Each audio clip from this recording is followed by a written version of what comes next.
ఇక సంధ్యా థియేటర్ ఘటనలో గాయపడిన బాలుడు శ్రీతేజ్ను మహిళా కమిషన్ చైర్మన్ నేరళ్ల శారద, మహిళా సహకార అభివృద్ధి కార్పొరేషన్ చైర్మన్ శోభారాణి పరామర్శించారు. బాధిత కుటుంబానికి ప్రభుత్వం తోడుగా ఉంటుందని హామీనిచ్చారు. సెలబ్రిటీలు మానవత్వంతో వ్యవహరించాలన్నారు శోభారాణి. తాము ఈలను కొడితేనే వాళ్ళు హీరోలు, సెలబ్రిటీలు అయ్యారన్నారు. అల్లు అర్జున్ ఏం ఘనకార్యం చేశారని అంతమంది వెళ్లి పరామర్శించారని ప్రశ్నించారు. అదే పరామర్శ గాయపడిన బాబుకు ఎందుకు చూపించలేదని అడిగారు.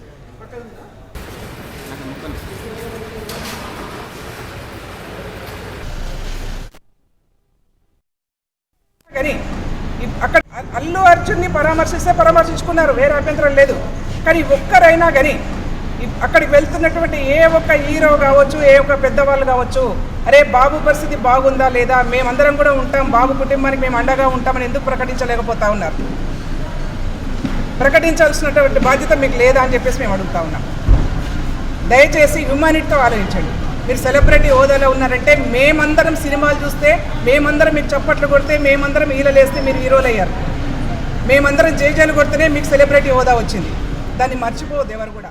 అభిమానం వరకే ఉండాలి. మూవీకి వెళ్ళాలి, డేవనే వెళ్ళాలి, ఫస్ట్ షోకే వెళ్ళాలి అన్నప్పుడు కొంత పిల్లలతో వెళ్తున్నామా, ఎవరితో వెళ్తున్నాం, ఎలాంటి పరిస్థితులు ఎదురవుతాయి అనేటువంటి పరిస్థితి కూడా చూసుకోవాల్సినటువంటి అవసరం ఉన్నది. బాబుని చూడడం జరిగింది. 11 days అయింది ఇప్పటికీ, ఇంకా కూడా కంప్లీట్ కోమాలోనే ఉన్నాడు. ఫిల్మ్ ఇండస్ట్రీ కానివ్వండి, సెలబ్రిటీలు ఎవరైనా కానివ్వండి, వారు బయటకు వచ్చినప్పుడు తొక్కిసలాట కానివ్వండి, ఇలాంటిది ఏదైనా జరుగుతుంది అన్నప్పుడు ముందుగానే ఇన్ఫర్మేషన్ ఇచ్చి తగిన చర్యలు తీసుకొని అప్పుడే పబ్లిక్లోకి రావాల్సినటువంటి అవసరం ఉన్నది. అలా చేసినప్పుడే ఇలా పిల్లల ప్రాణాల మీదకి తర్వాత ఒక ప్రాణం